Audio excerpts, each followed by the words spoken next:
మట్టి ఇసుక మాఫియాలు చేసి కోట్లాది రూపాయలు సంపాదించుకున్న పిఠాపురం నియోజకవర్గ వైసీపీ నాయకులు నేడు అధికార కూటమి పార్టీలోకి చేరాలని చూస్తున్నారని, వారి ఆటలు ఇక సాగవని, కూటమికి వలసపక్షుల అవసరం లేనేలేదని తెలుగుదేశం పార్టీ రాష్ట్ర అధికార ప్రతినిధి పిఠాపురం మాజీ ఎమ్మెల్యే వర్మ నొక్కి వక్కాణించారు. రాష్ట్రంలో ఎక్కడికక్కడ కూటమి అభ్యర్థులు అత్యధిక మెజార్టీతో గెలుపొంది అధికారం చేజిక్కించుకోవడం, అలాగే పిఠాపురం నియోజకవర్గంలో జనసేనాని కొణిదెల పవన్ కళ్యాణ్ భారీ మెజార్టీతో ఎమ్మెల్యేగా గెలుపొందడంతో పిఠాపురం నియోజకవర్గంలో కూటమి నాయకులు, కార్యకర్తలు, అభిమానులు, ప్రజలు సంబరాలు జరుపుకుంటున్నారు. ఈ సందర్భంగా పిఠాపురం మహారాజా కోట ఆవరణలో గల తెలుగుదేశం పార్టీ కార్యాలయంలో మాజీ ఎమ్మెల్యే వర్మను కూటమి పార్టీల నాయకులు, కార్యకర్తలు, అభిమానులు, డ్వాక్రా సంఘాల సభ్యులు, రేషన్ డీలర్లు పలువురు కలిసి శుభాకాంక్షలు తెలియజేశారు. ఈ సందర్భంగా మాజీ ఎమ్మెల్యే వర్మను ఘనంగా సన్మానించారు. ఈ సందర్భంగా మాజీ ఎమ్మెల్యే వర్మ మీడియాతో మాట్లాడారు.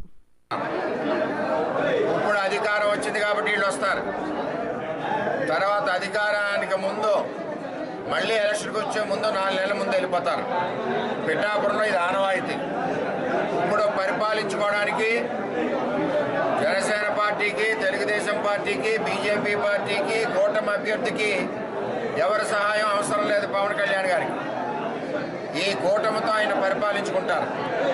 ఇప్పుడు వైసీపీలో ఉన్న వాళ్ళు వచ్చి ఇక్కడ అందరి మీద ఎక్కి పార్టీని డిస్టర్బ్ చేసి ముందు నుంచి కష్టపడి ఉన్న జన సైనికులు కానీ, తెలుగుదేశం పార్టీ కార్యకర్తలు కానీ వీరందరికీ నష్టం కలిగించి ముందుకెళ్లాలని ఒక దురుద్దేశపు ఆలోచన కుట్రతో ఉన్నారు. ఇది అన్ని పార్టీలు ఆలోచన చేసుకుని అధికారం వచ్చాక ఇంకొకటితో పరిపాలించుకోవాల్సిన అవసరం లేదు. మన కార్యకర్తలకి అన్నిటికంటే ముఖ్యంగా మన పవన్ కళ్యాణ్ గారికి ఆ దమ్ముంది. అత్యాధి ఇంకొకటి అవసరం లేదు. ఏది ఏమైనా